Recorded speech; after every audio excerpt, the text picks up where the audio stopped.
ঈশ্বরের বাক্য আমাদের জীবনে আনন্দ নিয়ে আসে। ঈশ্বরের বাক্য আমাদের হৃদয়কে উৎসাহিত করে। ঈশ্বরের বাক্য আমাদের চোখে আলো এনে দেয়। ঈশ্বরের বাক্য আমাদেরকে নিষ্কলঙ্ক করে।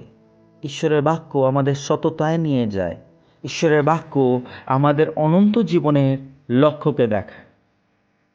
ঈশ্বরের পরিবার, আমি আপনাকে বলতে চাই, আজকে সকালে উঠে আপনি কি চিন্তা নিয়ে দিন শুরু করবেন?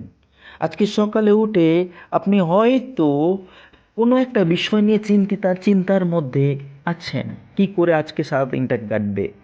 আপনি হয়তো চিন্তার মধ্যে রয়েছেন, আজকে কোনো একটা ব্যক্তি আপনার জীবনে আনন্দ চুরি করতে পারে, কোনো একটা পরিস্থিতি আপনাকে নিরাশা করতে পারে, কিন্তু ঈশ্বরের বাক্য সেটা বলে না। ঈশ্বরের বাক্য কি বলে? তার বিধি সকল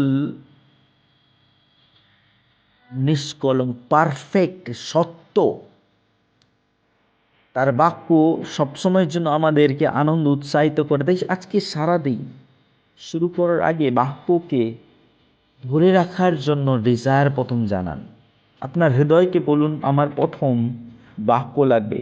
অনেক সময় শুরু করছেন, কত টাকা ইনকাম করবে, কত সোনা আছে। আমাদের সরকার বলেছে যে, মোদী সরকার বলেছে সোনা কিনতে না। হয়তো আপনার ইচ্ছা আছে সোনা কিনতে, আপনি ব্যবসা করছেন, অনেক ব্যবসা হয়েছে, এখন যদি না কিনে কীরকম হবে, অনেক ধরনের আন্ডারস্ট্যান্ডিং হতে পারে। কিন্তু ঈশ্বরের বাক্য বলে, যেটা করছেন করুন, কিন্তু ওই বিষয়ে বেশি চিন্তার মধ্যে যাবেন না। কারণ ঈশ্বরের বাক্য বলছে, সোনার থেকেও বেশি, মধুর চেয়েও বেশি মিষ্টি ঈশ্বরের বাক্য।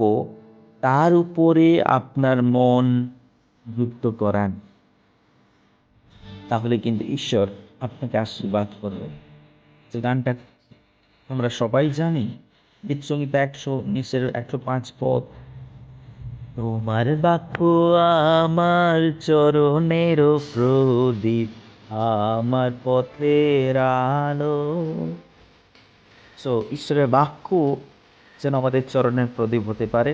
আজকে দিন শুভ হোক, ঈশ্বর তার সাথে থাকুক, তার বাক্যের দ্বারা আপনার হৃদয় আনন্দকে দিক, আপনাকে আলো দেখাক, আপনার আনন্দে হৃদয় এবং আপনার জীবন যেন মিষ্টি পূর্ণ হতে পারে। ধন্যবাদ। ঈশ্বর আশীর্বাদ করুক। জয় যিশু।